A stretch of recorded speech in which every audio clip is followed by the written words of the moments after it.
guys, it's Tara and Angela from Bookish Chicago. We're back with another porch review on a beautiful sunny day in March.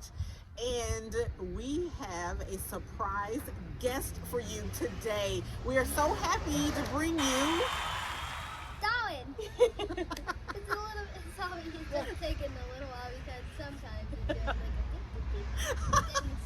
it's okay, right? It's perfect. So Darwin is one of our favorite readers and book testers. So we give him a lot of titles that are new and he tells us what he thinks. And he's here today to talk to you about some of the favorites that he's chosen.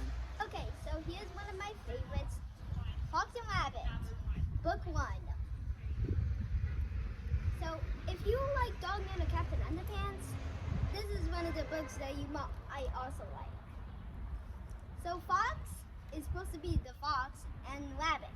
and their friends, right? And they're friends. And they have adventures. Yeah, they have adventures. You can see right there. Mm-hmm. How old are you? I'm 8. So you recommend this for other kids that are 8? Yeah. Okay. 7 and 6. Yeah. And is it one book or? There's another book. Mm-hmm. I'll trade you. So which book is this? Book 2. And what's your favorite part? One of your favorite parts about them? There's like a recurring Yeah. joke. What do you like about it? There's a turtle at the end and says, "What did I miss?" Yeah, there's a turtle that crawls up at the end of every chapter and was like, "Hey guys, what did I miss?" And after they all had their fun. So he thinks that's hilarious. And the 3rd book comes out in April. But yeah, one more to tell you about today. Yeah. Here, I'll This show is you. Garage. This is one of my favorite books because it's about animals and it's recommended for 5, 4, 3s, 2s, and 1s, but I still read it. That's the sign of a great picture book. So I'm gonna show you one of my favorite parts. It's with a penguin. I'm gonna get up close. Good job. It's gonna be hard because you might see my legs locking, but here it is. There's a penguin right there. So in Gus's garage, Gus is a mechanic and he uses the things he has in his garage to fix everybody's car up and whatever their needs are. So this penguin needs refrigeration. She's too hot. So he comes up with a solution. As you can see, at the garage, there's like, let me point to it, there, a refrigerator. And there's a bird inside of it. How is there going to be a bird inside of there? So that's very humorous. Illustrations. Sorry.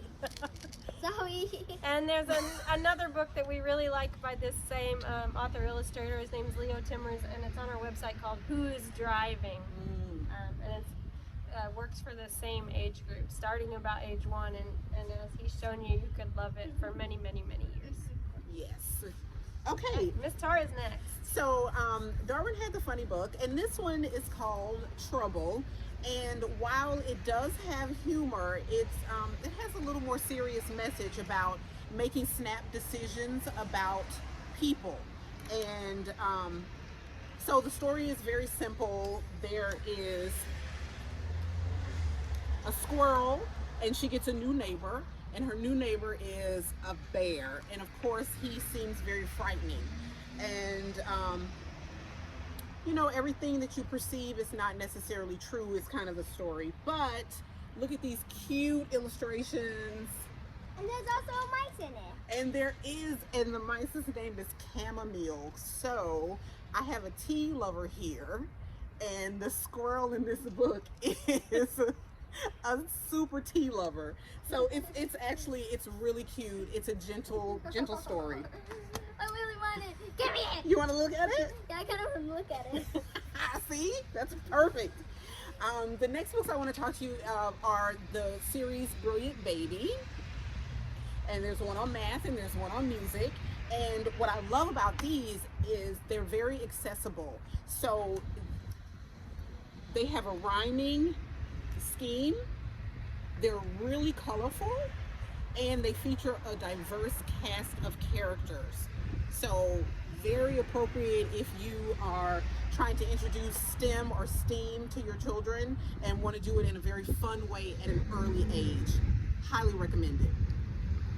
So I'm going to go to a book that was one of my favorites last year called Skunk Badger, and I was kind of pulling for it to win a Newbery, and it didn't, so now I'm going to have to actually tell you about it. I thought they'd do the work for me, but it has like this really classic feel.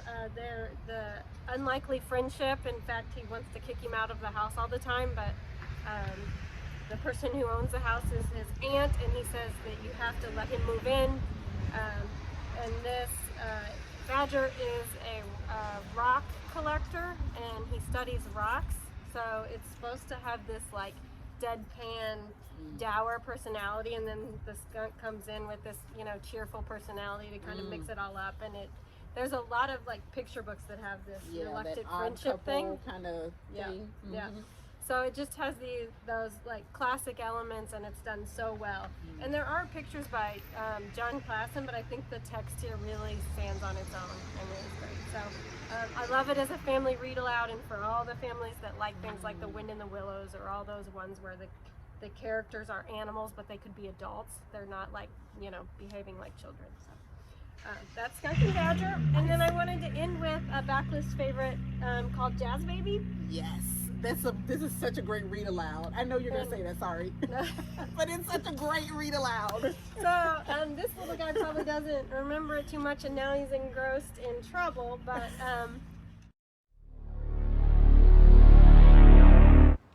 the camera so died. sorry. Yeah.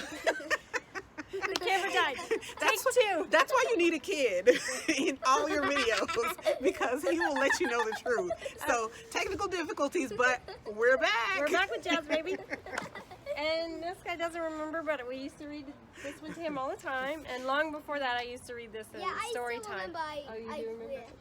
That's pretty good. Anytime the kids that came to story time were really little, we do this. And sometimes we do it at the end because it has kind of a fun rhythm in the beginning, and then it kind of winds down as a jazz song would.